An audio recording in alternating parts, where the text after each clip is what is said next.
Bueno, Cuéntame. buenos días y casi buenas tardes. Lo primero decir que estoy muy contenta de participar en este foro que lleva el nombre de un periodista de raza como es José María Calleja, que además ha sido sensible con los temas de la mujer, como todos y todas sabéis.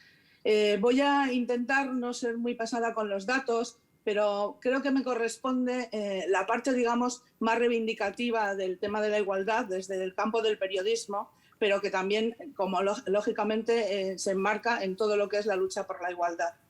Los hombres y las mujeres periodistas también viven en sus propias carnes las consecuencias de las desigualdades que siguen existiendo en nuestra sociedad.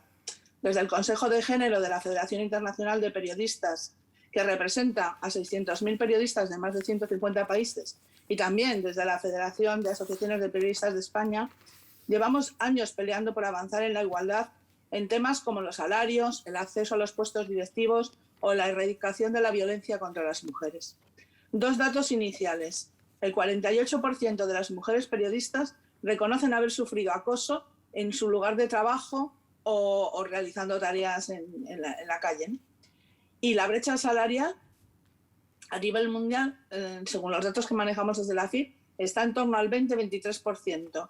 En España esa brecha, según los últimos datos que tenemos, parece estar en torno al 17,8%. Se han dado pasos importantes en materia normativa, pero todavía quedan muchos por dar y las organizaciones de periodistas tenemos que seguir poniendo encima de la mesa que los avances para lograr la igualdad son necesarios para un mejor ejercicio de la profesión y para que la sociedad pueda recibir los mensajes desde una óptica igualitaria. Para hacer un análisis de la situación, no podemos olvidarnos de cómo están los diferentes países en cuanto a legislación que facilite la igualdad. Primero, me gustaría compartir que hay dos normas que están siendo especialmente importantes para el tema que nos ocupa. La primera es el Convenio 190 de la Organización Internacional del Trabajo sobre el acoso en el trabajo y la segunda es una directiva de la Comisión Europea sobre transparencia salarial. Estas dos normativas son claves para avanzar en la igualdad en el periodismo. El Convenio 190 de la OIT sobre la eliminación de la violencia y el acoso en el mundo del trabajo se aprobó en la Conferencia General de la Organización que se celebró el 10 de junio de 2019 en Ginebra. Lo que dice el artículo 4 de los principios fundamentales me parece fundamental. En este artículo se dice que los países que asuman que ratifican este convenio deben prohibir legalmente la violencia y el acoso, velar porque las políticas pertinentes aborden la violencia y el acoso, adoptar una estrategia integral a fin de aplicar medidas para prevenir y combatir la violencia y el acoso, establecer mecanismos de control de la aplicación y el seguimiento o fortalecer los existentes, velar porque las víctimas tengan acceso a las vías de recurso y reparación y a medidas de apoyo, prever sanciones, desarrollar herramientas, orientaciones y actividades de educación y de formación y actividades de sensibilización en forma accesible según proceda. Además, garantizar que existan medios de inspección e investigación efectivos de los casos de violencia y acoso, incluyendo a través de la inspección de trabajo o de otros organismos competentes. Al adoptar y aplicar el enfoque mencionado, todo miembro deberá reconocer las funciones y atribuciones diferentes y complementarias de los gobiernos, de los empleadores y de los trabajadores, así como de sus organizaciones respectivas, teniendo en cuenta la naturaleza y el alcance variables de sus responsabilidades respectivas. Además, el artículo 5 dice que con el objetivo de prevenir y eliminar la violencia y el acoso en el mundo del trabajo, todo miembro deberá respetar, promover y llevar a efecto los principios y derechos fundamentales en el trabajo, a saber, la libertad de asociación y el reconocimiento efectivo del derecho a la negociación colectiva, la eliminación de todas las formas de trabajo forzoso o obligatorio, la abolición efectiva del trabajo infantil y la eliminación de la discriminación en materia de empleo y ocupación, así como el fomento del trabajo decente y seguro. El artículo 6 dice que todo miembro deberá adoptar una legislación y políticas que garanticen el derecho a la igualdad y a la no discriminación en el empleo y la ocupación, incluyendo a las trabajadoras, así como a los trabajadores y otras personas pertenecientes a uno o varios grupos vulnerables o a grupos en situación de vulnerabilidad que están afectados de manera desproporcionada por la violencia y el acoso en el mundo del trabajo. Por otra parte, en cuanto a la directiva comunitaria que antes comentaba, ayer mismo he participado en el Comité de Mujeres de la Confederación Europea de Sindicatos, del que formo parte en representación de la Federación Internacional. Y se ha expresado malestar porque se esperaba más de una norma para que erradicara las diferencias salariales entre hombres y mujeres en Europa. De hecho, algunas de las cuestiones que recoge esta legislación están ya legisladas de forma más avanzada en otros países europeos, entre ellos España. Por eso se aprobó una resolución para que la normativa sea más ajustada a lo que se venía pidiendo desde hace tiempo. Habrá que esperar a ver cómo siguen las conversaciones para aprobar esta directiva. Si nos centramos en España, más allá del último anteproyecto de ley orgánica de garantía integral de la libertad sexual, que se ha aprobado recientemente, en los últimos 3 años el Gobierno ha aprobado al menos 5 reales decretos, 2 leyes y la modificación de una ley orgánica vinculada a la igualdad de género. 3 de ellas estaban destinadas a la equidad en el mundo laboral, otras 2 fueron de carácter económico y las 3 restantes se encaminaron a la lucha contra la violencia de género.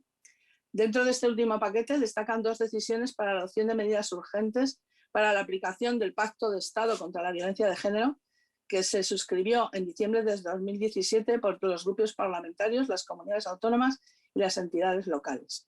El Pacto de Estado consiguió poner de acuerdo a todos los partidos políticos, lo que parece difícil, y supuso aprobar un consenso en muchos ámbitos. El mayor reto del momento es en dar cumplimiento efectivo real a las leyes. Así, por ejemplo, este Pacto de Estado no se ha materializado en más del 70% de las medidas. En este escenario, y antes de que el Ministerio apruebe un nuevo marco legal que amplíe las coberturas de la Ley Orgánica 3 de 2007 para la igualdad efectiva de hombres y mujeres y la Ley Orgánica 1-2004 de medidas de protección integral contra la violencia de género, España ocupa, estos son los últimos datos que les pongo, ocupa el 9º puesto en el ranking que elabora el Instituto Europeo para la Igualdad de Género y es el 11º del Índice de Instituciones Sociales y Género de la OCDE, ambos publicados en 2019. Con 70,1 puntos de 100, España se sitúa 2,7 por encima de la media de la Unión Europea, que es del 67,4, por detrás de Suecia con 83,6, Dinamarca 77,5, Francia 74,6, Reino Unido 72,2, Finlandia 73,4, Países Bajos 72,1, Irlanda 71,3 y Bélgica 71,1. Además, el informe europeo destaca que el índice para España ha crecido en una tasa más rápida que el del conjunto de los países de su entorno. Por su parte, la OCDE estima que la desigualdad de género en España se encuentra entre las 11 más bajas de los países que la conforman, con una tasa del 14%. En este sentido, la Comisión Europea se ha puesto como objetivo acabar con la desigualdad de género en materia laboral y social y para ello ha anunciado que recuperará una propuesta de cuotas para que el 40% de los puestos directivos en las cúpulas empresariales sean ocupados por mujeres. Países europeos de nuestro entorno, como Francia, Bélgica, Holanda, Italia, Austria o Alemania, ya han promulgado leyes que imponen cuotas de género obligatorias para las directivas de las empresas cotizadas, por lo que han visto aumentar de manera significativa la representación femenina en las altas instancias de las empresas. En España, el Código de Buen Gobierno de la Comisión Nacional del Mercado de Valores, CNMV, recomienda desde 2015 que las sociedades cotizadas promuevan una cuota del 30% de las mujeres en los consejos de administración, cuota que se ha incrementado hasta el 40% para 2022, y los datos de 2020 muestran que el peso femenino en los órganos decisorios de las empresas del IBEX 35 por fin supera la barrera del 30%. Algunas organizaciones estiman que cuando se establecen cuotas se consigan resultados. Por ello, estas mismas organizaciones pretenden que se apruebe en Europa una directiva para armonizar el empoderamiento económico empresarial. Esta directiva es, entre otras, una de las que os estaba comentando antes. Asimismo, en España se está avanzando en otras medidas igualitarias en todos los ámbitos que se verían sobre el tema de las cuotas, ¿no? Con este panorama, desde la Federación de Asociaciones de Periodistas de España, hemos elaborado el pasado 8 de marzo un manifiesto que algunas de las cosas que me gustaría compartir. Lo primero que reclamamos es la necesidad de que los auditores adopten medidas que acaben con la brecha salarial y el techo de cristal, protejan a las periodistas del acoso laboral y online y faciliten la conciliación de la vida laboral y familiar. Las políticas que fomentan la igualdad se hacen más imprescindibles que nunca en el año del COVID-19, cuyo impacto negativo en el empleo ha sido elevado, sobre todo para las periodistas.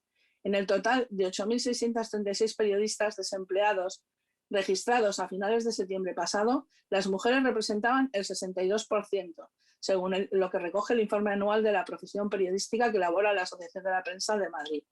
La FAPE insta, por tanto, a los editores a retirar los obstáculos que impidan el acceso de las mujeres a los puestos de dirección, desigualdad que a su vez contribuye claramente a incrementar estas diferencias de remuneración. Sirva como ejemplo un informe que estos días lanzó la Unión de Periodistas Valenciana, que revelaba que los periodistas ocupan solo el 20% de los puestos directivos máximos de los medios de comunicación valencianos. Creemos que este porcentaje es similar en el resto de España. La FAPE también reclama a los medios que promuevan una mayor visibilidad de las mujeres, incrementando sus aportaciones y conocimientos a los espacios de opinión e información dominados abrumadoramente por los hombres. Por otra parte, denuncia que el acoso a través de las redes sociales ha encontrado el camino para hacerse todavía más persistente y peligroso durante la pandemia, situación que padecen las periodistas tanto en los lugares de trabajo como cuando realizan su tarea de calle. Según una encuesta mundial de 2018 de la Federación Internacional de Periodistas, el 64% de las periodistas entrevistadas habían sido objeto de acoso en redes, insultos sexistas, amenazas de violencia, de violación, imágenes obscenas. Para afrontar este problema, la FAPE urge que se ratifique el convenio antes citado de la Organización Internacional del Trabajo sobre violencia y acoso en el mundo laboral, con el objetivo de propiciar que se acabe con estas lacras y que el ambiente de trabajo sea digno y libre. Por otra parte, la FAPE rechaza tajantemente la estrategia de aquellas fuerzas políticas que persiguen anular los avances que se han logrado en nuestro país en materia de derechos de las mujeres e igualdad de género, recurriendo en ocasiones a la difusión de noticias, datos y porcentajes falsos. Su verificación y contraste con fuentes fiables es más que una obligación de periodistas y medios. En este sentido, FAPE ha suscrito el Manifiesto de Profesionales por la Igualdad y contra la Violencia de Género, que entre otras cosas reclama la implicación de los medios de comunicación para lograr una mayor concienciación social contra la violencia machista y el negacionismo. Aunque se ha registrado un crecimiento de las informaciones de denuncia de las múltiples desigualdades y discriminaciones que sufren las mujeres por el hecho de serlo, es muy importante que los medios, como subraya el manifiesto, huyan del lenguaje sexista, dejen atrás el amarillismo, eviten la banalización de la violencia y brinden un tratamiento adecuado para evitar la revictimización de las mujeres.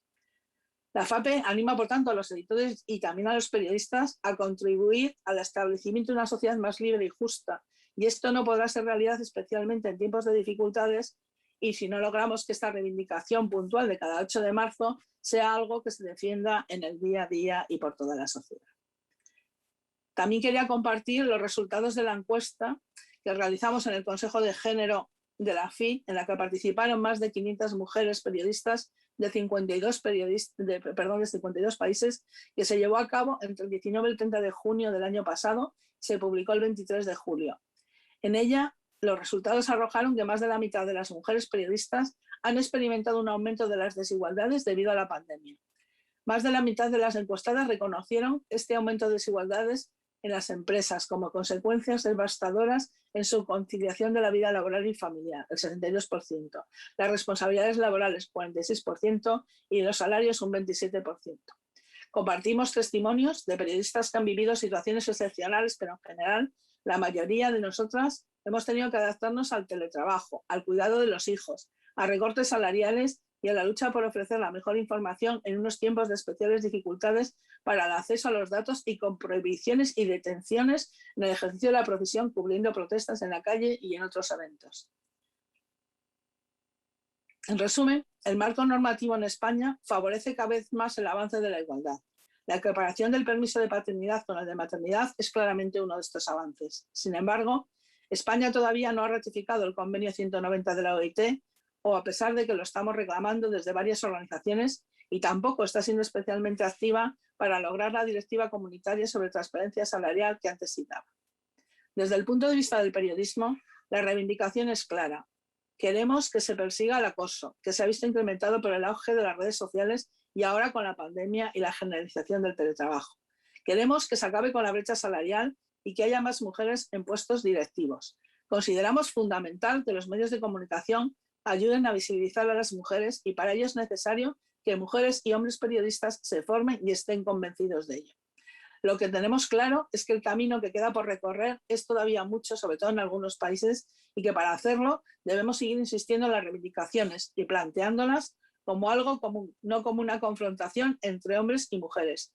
Esto es aplicable a la sociedad en su conjunto y, por supuesto, a la del periodismo. Gracias.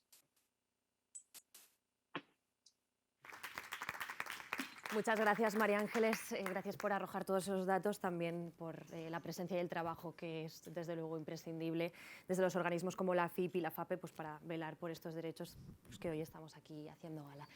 Le voy a trasladar una pregunta de los estudiantes de periodismo de la Universidad de la Facultad de Cuenca, estudiantes de periodismo de la Universidad de Cuenca, disculpa, que nos están viendo a través de la aplicación CMM Play. Y esta pregunta va además en concreto dirigida a usted. Nos dicen que cada vez aparecen más noticias relacionadas con cuestiones de género. Entonces, ¿cuál cree que es el futuro de esta especialización? Ha mencionado, pues eso, muchas cifras y muchos datos que demuestran esa desigualdad. Entonces, ¿una especialización sería necesaria para poder combatir todas esas cifras y dar pasos hacia adelante? Nosotros, vamos, yo por lo menos personalmente creo que más que especialización tiene que ser un tema transversal. Es decir, que todos los periodistas que estemos en las redacciones, en la calle, seamos hombres o mujeres, tengamos la suficiente formación para poder utilizar un lenguaje no sexista, para poder dar cabida en nuestras informaciones por igual a hombres y mujeres. Y por eso es el tema de la formación en el que insistía antes. Yo creo que desde las facultades, pero ya antes en los colegios, con las facultades de periodismo, de comunicación, debería insistirse en este tema no como una asignatura o a veces que se hacen trabajos o a veces en los máster, sino como algo transversal, ¿no? Entonces, en las redacciones esto todavía falta, ¿no? Y además es un tema que no solamente es que los hombres estén peor formados que las mujeres, no, yo creo que es una formación que nos viene bien a todos para que podamos entender cómo podemos transmitir todas esas informaciones desde un punto de vista lo más igualitario posible. Entonces, más que una especialización, que no me parece mal, pero yo creo que lo mejor es la transversalidad para que todo el mundo esté bien formado y que cuando se enfrente a una información, bien sea de sucesos, sea de economía, sea de política, tenga esa visión de género asumida como algo normal en la sociedad. Y un poco también insisto en lo que decía antes, ¿no? Que esta tarea no es de hombres y de mujeres periodistas, es de todos en conjunto. En las organizaciones de las que formo parte ya hace tiempo que venimos insistiendo en que tienen que participar lo mismo hombres que mujeres, porque es desde ese compromiso de todos desde el que podremos avanzar en la igualdad. Desde luego. Y como presidenta del Consejo de Género de la Federación Internacional de Periodistas, ¿a qué desafíos se enfrentan las compañeras periodistas en materia de igualdad en otros países? ¿La situación es similar? No, vamos, desde luego en Europa somos privilegiadas y en España más, ¿no? Nosotros conocemos, mira, hace 2 días me escribieron desde la Asociación Nacional de Periodistas de Perú que una mujer que había publicado una información en un medio digital poniendo de relieve que había sido denunciado un político que se presentaba a las elecciones por acoso a unas niñas, un acoso sexual a niñas y tal, pues había recibido amenazas en las redes de todo tipo, ¿no? Ella y su círculo de allegados, su familia. Esto pasa día a día. América Latina, desde luego, es un foco muy preocupante y las compañeras están trabajando allí muchísimo, pero se sigue además otra cosa, no solo las amenazas, es que hay mujeres que están muriendo, ¿no?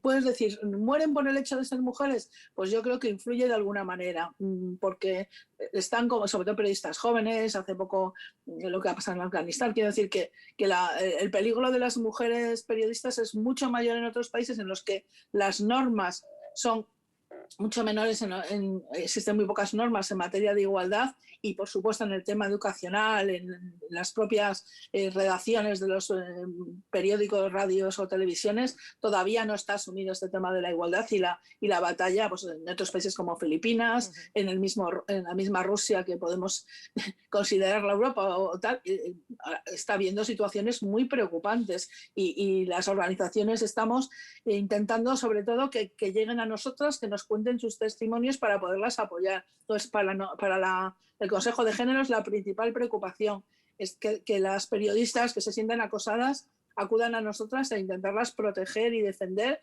y cuando se producen casos ya incluso pues de agresiones, que se investigue y que se sancione a los culpables, lógicamente. Tremendo. Le cedo la palabra a Carmen Amores, es la directora, como sabe, de Castilla-La Mancha Media. Sí, muchas gracias, Laura. Nada, María Ángeles, simplemente como no estabas desde el comienzo, agradecerte personalmente tu implicación en este foro, darte también la bienvenida para años posteriores, aunque en este caso hemos unido el inicio del foro José María Calleja a este asunto de la mujer en los medios, pero es una preocupación para nosotros en general. Yo no sé si sabes, pero tengo entendido que no todas las, desde luego, que yo conozca, las televisiones públicas no todas tienen el tipo de iniciativa que desde la Comisión de Igualdad hemos promovido aquí en la televisión pública y en la radio pública sobre cursos especializados en el tratamiento, incluso en la terminología adecuada para hablar o para contar las noticias que tienen que ver con la violencia de género y con la igualdad. ¿Tú sabes si hay otra, o promovéis desde la FAPE ese tipo de cursos en otras empresas de medios de comunicación? Precisamente es un tema que tenemos pendiente hace tiempo, porque el problema de promover este tipo de cursos es que requiere un coste económico que nosotros difícilmente podemos acceder.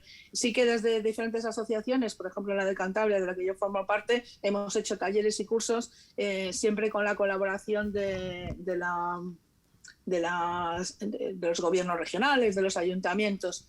Desde luego sí que me parece que desde las facultades de comunicación se deberían apoyar todo tipo de formación de los estudiantes con asignaturas transversales, máster, cursos avanzados o simplemente talleres de este tipo, ¿no? Me parece fundamental. Y las organizaciones de periodistas, FAPE es uno de los temas que tiene pendientes. Hablamos en su día con el gobierno, pero antes de la pandemia, y entonces este año 2020 ha sido como para todos, como os podéis imaginar, pues muy complicado, pero ahora mismo estamos retomando. El otro día nos hemos reunido con el Grupo Parlamentario Socialista y le hemos planteado que nos apoyen en la realización de este tipo de formaciones y hemos quedado con ellos en presentarles propuestas y ver cómo las podemos implementar.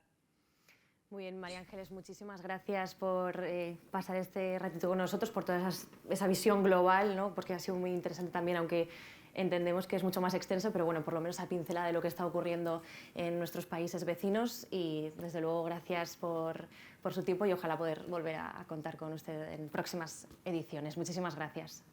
Gracias a todos vosotros. Gracias.